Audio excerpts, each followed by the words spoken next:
Madman in the Mojave, a rocket, a flat Earth, and the search for meaning.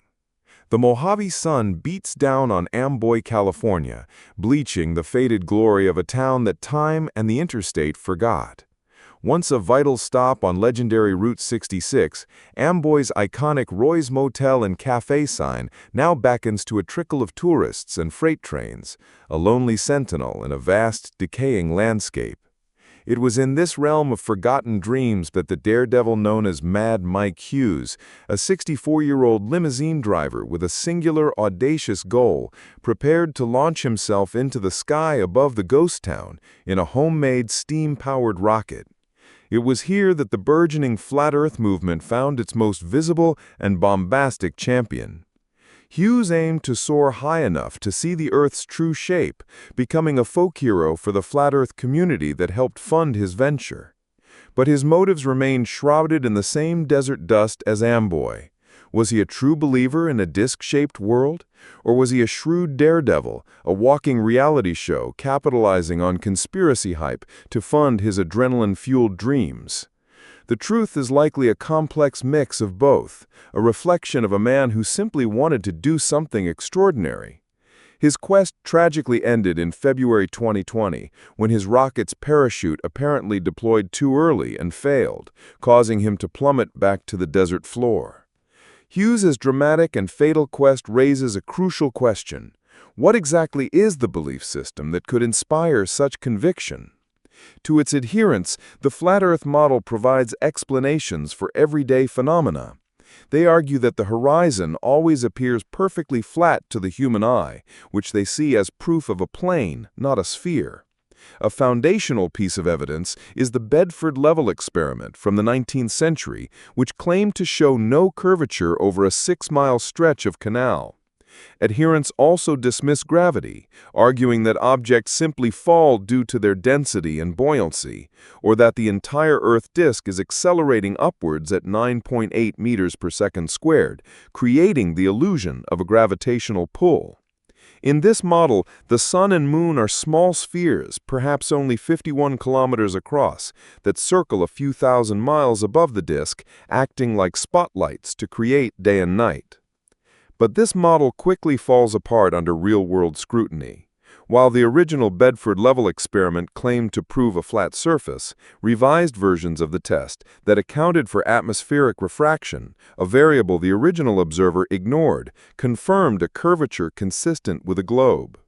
Furthermore, the 2018 documentary Behind the Curve famously captured flat Earth proponents accidentally disproving their own theories with their own experiments, including one with a high-powered laser gyroscope that detected the Earth's 15-degree-per-hour rotation. Perhaps the most powerful refutation is found in airline flight paths. A non-stop flight from Santiago, Chile to Sydney, Australia is a routine Southern Hemisphere route. On a globe, this is a direct path. On the standard flat Earth map, a disk with the North Pole at its center, this journey would require an impossibly long detour across multiple continents, a flight time that simply doesn't match reality. This is where the rejection of the scientific establishment becomes a crucial element. For many, science has eroded a sense of purpose by explaining the universe through natural processes, seemingly leaving little room for a creator or a grand design. Flat Earth theory offers a powerful antidote to this perceived spiritual void. The sheer improbability and, to many, the absurdity of a flat Earth demands a creator. If the Earth is indeed a flat disk, it couldn't have formed through natural gravitational forces. It must have been intentionally designed. And if a God went to the trouble of creating such a unique and ordered world, then the people on it, at its very center, must also have a purpose. The belief in a flat Earth becomes an undeniable affirmation of their own significance. This rejection of science often arises from a deeper anxiety, that a world fully explained is a world without meaning. When rational thought systematically eliminates magical and supernatural explanations, it can leave the universe feeling transparent and calculable, disenchanted. For some, this intellectualization of existence, which can explain how the universe works, but not why, leads to a spiritual vacuum and ultimately a sense of nihilism, a belief that life has no inherent meaning.